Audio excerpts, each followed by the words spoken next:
Tempe merupakan bahan makanan yang sangat dikenal di Indonesia, termasuk juga di kota Palembang yang terbuat dari fermentasi biji kedelai.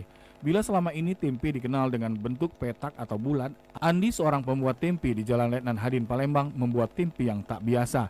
Ia berkreasi membuat tempe karakter yang disukai anak-anak, seperti karakter panda, kura-kura, pesawat, kembang, dan bentuk karakter lucu lainnya.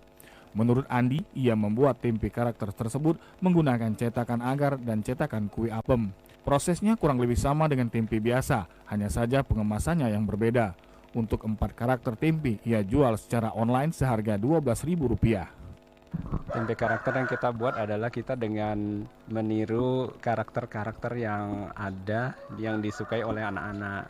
Kita punya beberapa contoh karakter-karakter, kita pakai ada karakter panda, kita pakai ada karakter kura-kura gitu. Kemudian ada karakter pesawat, biasanya anak-anak cowok itu kan seneng ya.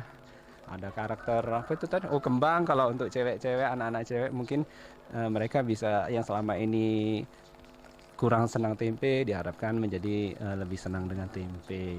Animo masyarakat terhadap tempe karakter ini cukup tinggi. Para orang tua mengaku anak mereka menyukai tempe karakter tersebut. Andi berharap tempe karakter buatannya tak hanya ia jual secara online, namun juga masuk minimarket atau bahkan supermarket. Tim Liputan TVRI Sumsel melaporkan.